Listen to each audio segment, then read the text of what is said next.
Naku, lakad mo Back game, and I think the Legion Commander would have been a great pick here. TNC Predator, they are gonna last pick the PA, and their draft is definitely looking the stronger one of the two. The battery assault may be able to get a kill here. They will reduce Mavis's armor. That will be a first, but going the way of Skadi. Skadi, he loves two heroes a lot. Vengeful and Phantom Lancer. I doubt he's gonna be allowed to play position 3 Phantom Lancer ever. Whenever he stands in as position 1, he will ask for the Phantom Lancer to be picked, I think, because he gets that hero a lot, even in battles where he isn't relevant. He is not too scared of this lane for much longer. Oh yeah. With that, he is gonna go down though. TNC do find instead hopes to set up a kill here on the Lina. Not just her, Carlo as well. Both of these really strong early game mid ganking supports come on in to try and set something up. As Omniknight is underway to try and save his Lina's life, but he may just be there a little bit too late. Nope. He is not, as the Ench creep was killed off by the Bat Rider preemptively. Once again, nicely played from KOBOLDS.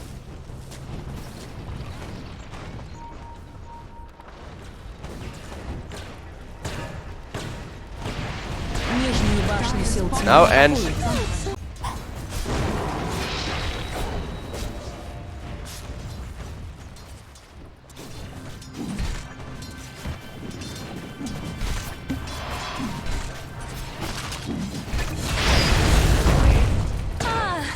Oh, that's Asta being killed over on the top lane. I don't know how they got him after that fissure.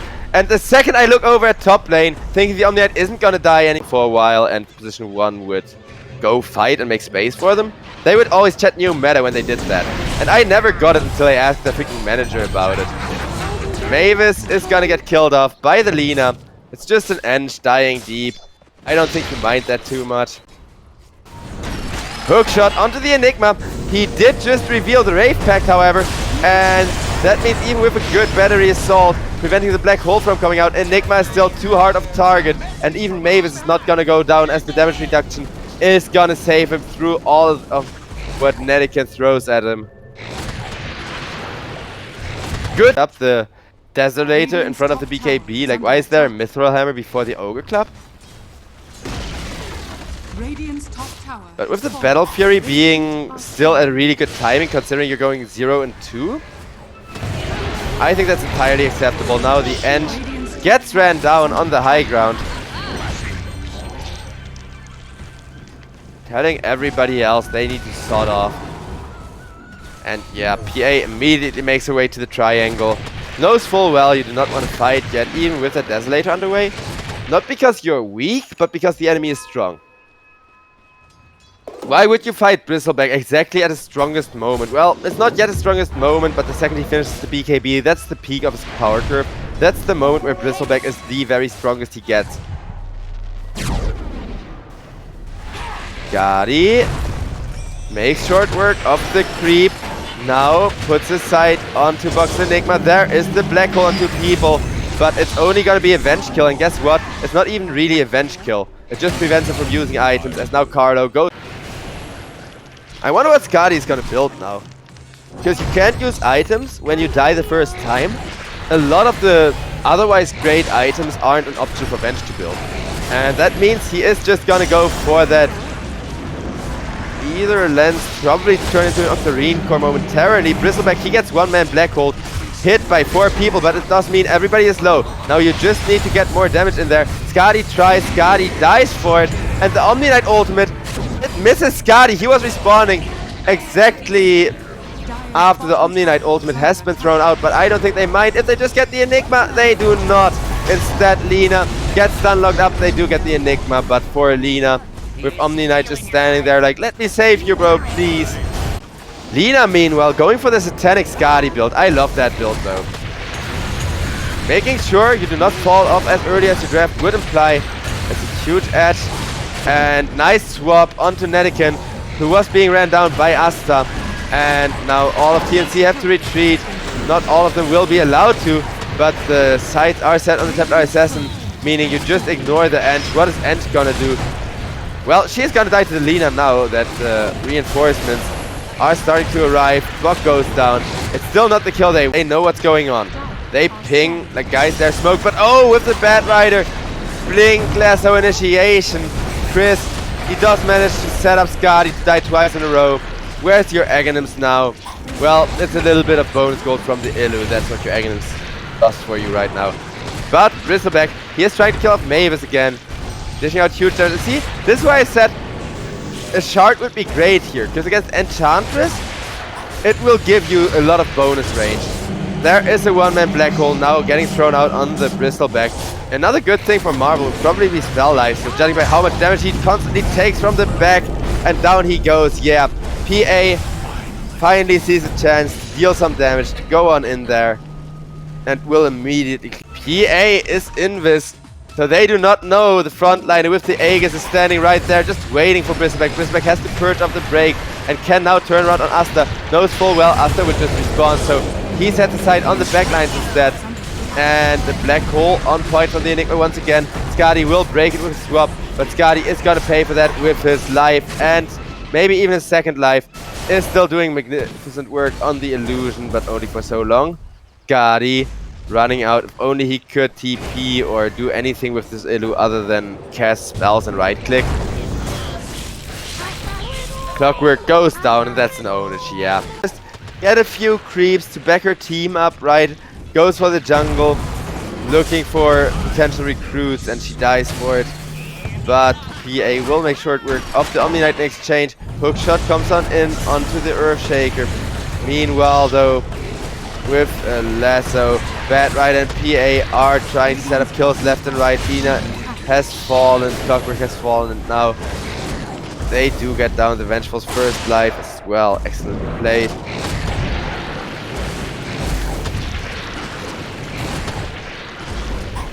Bristle, he's still too tanky. Good luck dealing with him right now. Oh, he came so close to victory once again, and now they... Okay, nice hookshot initiation onto the Phantom Assassin, but guess what? Skadi, he does not even get to press missile before going down the first time, and that means he is just gonna die the second time as well. Not before Omni Knight gets freaking one-shot by a big crit though. One-man black hole just to deal with Lina's BKB, and Lina's still scary enough to stand her own ground, but not for long. PA comes in, breaks her, and then literally breaks her, I guess. Marvel goes down, and I think it's just GG. Yeah, Marvel buys back. They really want Asta's PA, but even if they lose the PA, PA has buyback available, so you have to deal with her again. The hookshot of the mark, and I think they realize this is lost from now on.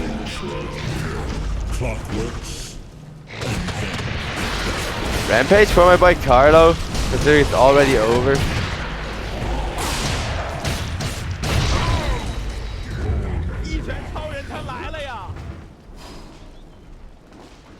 Asta managed to get himself beyond godlike. Nicely done on that PA. Yeah, that was already game, but Bat Rider will catch the Omni Knight one more time, and with that GG gets called. TNC, they just... Выберите своего героя. Ooh, we are in for a show, ladies and gentlemen. TNC, you are the superior team, according to pretty much everyone and their cat. But they put this ward here for the first blood on the side of TNC, and it is gonna pay off right off the bat. Rip Enchantress.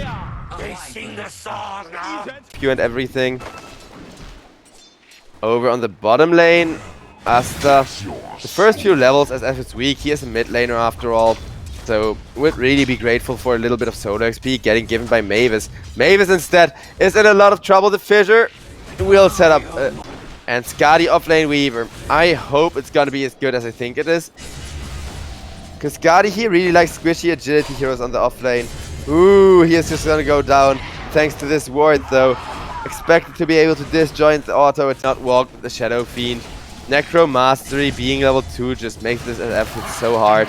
Now Skadi would love a valuable kill, but Cold Embrace is there. Winter Wyvern immediately gets rid of the Swarm. Tinker comes in though with the missiles, and that is gonna be enough to kill off Asta. They are gonna be pretty satisfied with that, getting a much needed position 1 kill.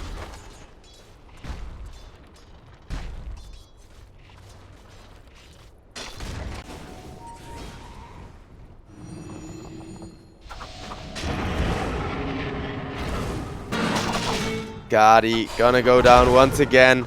Yeah, he has had a hard laning stage, and Pangolier being here means he's just dead meat. Tinker not quite having the impact they had hoped for, at least just yet, and gets stun locked up. The Rolling Thunder not quite connecting as much as they would like to, but that doesn't mean Chris won't just secure the very bottom of it, whereas Tinker is just freaking rich. But Tinker being freaking rich means he still has to find the positioning to get impact. They throw a good defensive Chronosphere just to get rid of that Hoodwink ultimate, because that would have definitely killed off Marvel. Marvel though, he's still not really able to get in a ton of damage.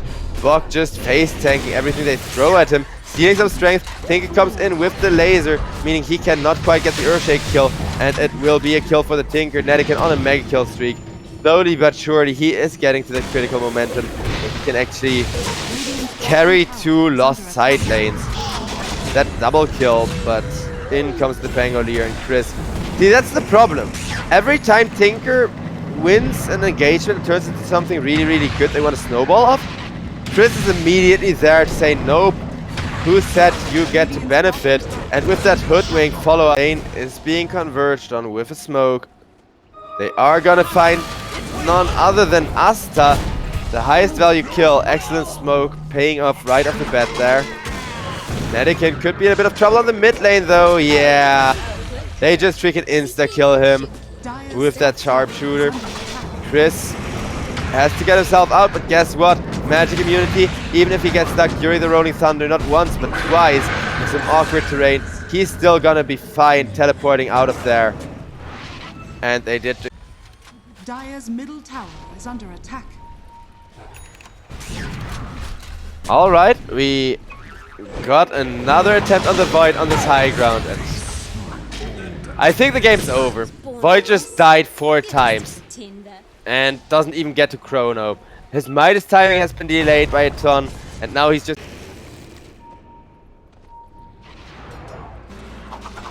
Nobody ever builds the freaking shard on Tinker. I have never seen the Warp Flare outside of Pops. Chris with the roll, once again, setting up a good engagement. They do not catch the Void this time around, but Earthshaker prohibited from stunning, meaning it's a 2 for nothing. TNC, yeah, this game, they are running circles.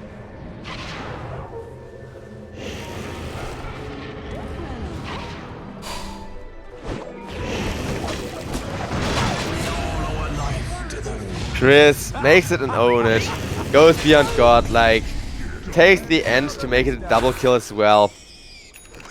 Yeah, last game it was all about Asta showing off what he can do. This time around Chris gets his chance to shine, and he's proving just why he's so scary, as F just gets the ultimate online. He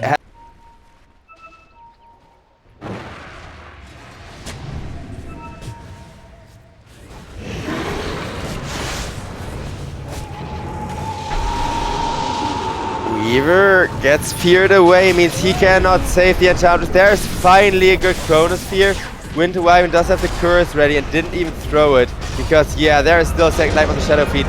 Not a second life on the Winter Wyvern though, meaning no Winter's Curse for the remainder of the engagement. Look at how big Bok was there for just a second.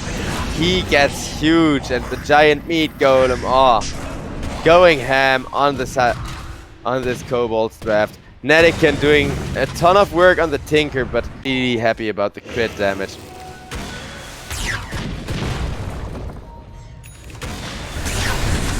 Tinker, nice kill on Bok.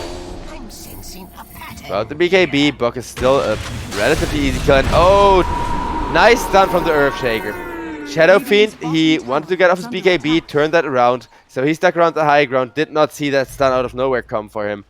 But Void 0 and 7, he still doesn't even so much as get to press time walk. And I think even if he's going for the BKB, he's just too squishy to live long enough to activate BKB. You should consider something like an Ether Lens if you don't just want to call this a GG already. And I know you don't want to build Ether Lens on the Void, and it feels really bad. But I think you have to, because your entire draft is relying on the Chronosphere, and the enemy does nothing but counter Void all game. Nice TP out from the Winter Wyvern. Yeah, Chris still just enjoying himself, going ham on people.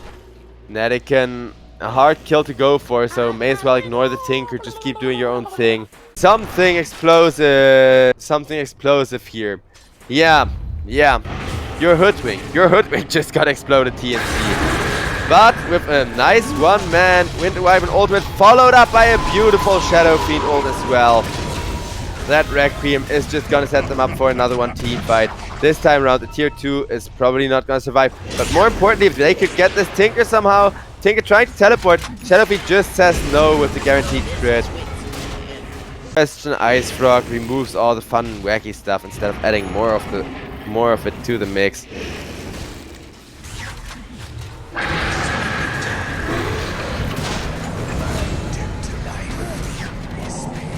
Chris prolonging the ownage by jumping on a Void. Or no, that was just a godlike, but they will probably have an ownage soon again. Because that means no chrono for over 40 seconds. Undying, try to run down Skadi. Pangolier comes on in, looking for the Weaver, and they will find him, they will kill him. Radiant structures are fortified. Pango didn't already have good enough of a game. He is gonna get Octarine Core. Get even more busted. Man, I feel like playing Pango now. I think I need him for my cavern crawl too. I know what I'm gonna do when I'm done casting for today. I'm gonna try to imitate Chris, fail miserably, get reported by everyone, and lose some MMR. That's what I'm gonna be doing. Because, man, this guy, he is making some fancy plays. Void running for his life, picks up an Arcane Rune, which, well, pairs nicely with BKB, that's for sure. But he sees the Winter Wyvern, tries to get himself out of there. Has to throw the Chronosphere just to survive once again. And I think now the game is over, because without a Chronosphere, you cannot defend against. Radiant's top tower is under attack.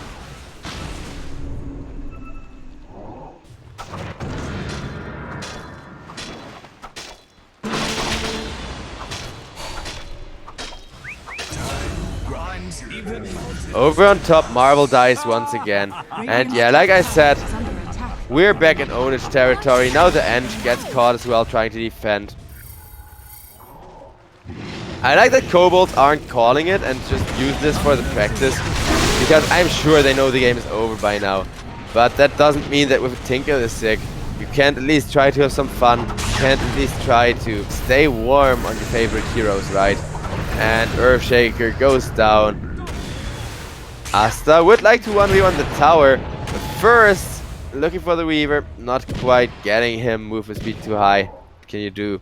Well, you can continue hitting tower. Dire's structures are fortified.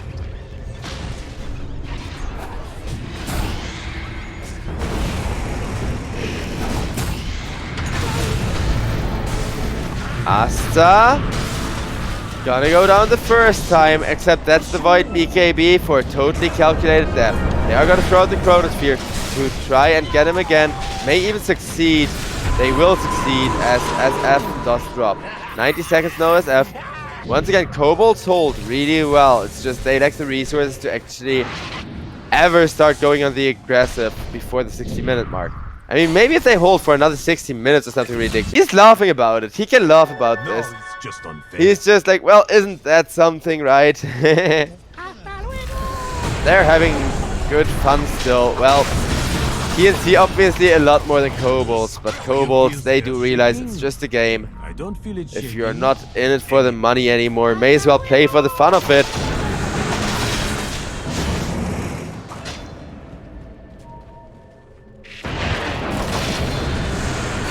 Chris, he gets a lucky disarm. If this Weaver wasn't already that.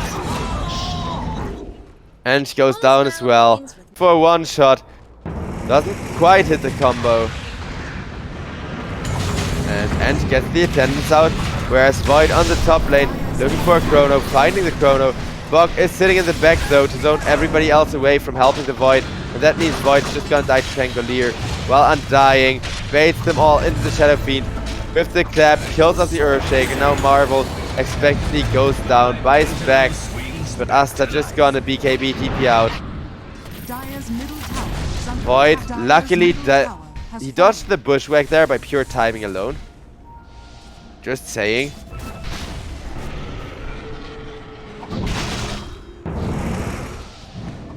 Dancing back and forth.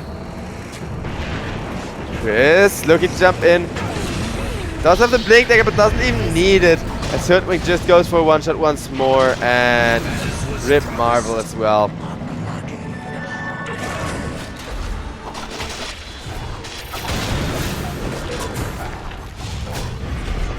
Tinker, the next to follow suit with that. The game is definitely over. I mean, Kobolds, they are just trying to prolong the game, trying to see, you know, how do you defend against an impossible draft like this. It is some good practice, but at this point, I think the educational value is kind of lost. Has fallen. Dire's top barracks are under attack. Dire's middle tower has fallen. And that's gotta be a dead entrance sooner rather than later. Weaver, he is still gonna get right clicked down once more. As will the Earthshaker. Dire's top barracks, Dire's top barracks has fallen. I was so hopeful for this Kobold draft until they picked up the Faceless Void. And good game, well played is called. That is gonna conclude it for today.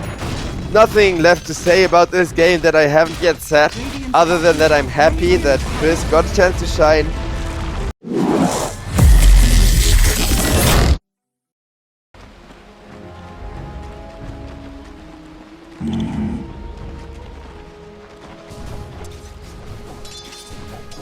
Right.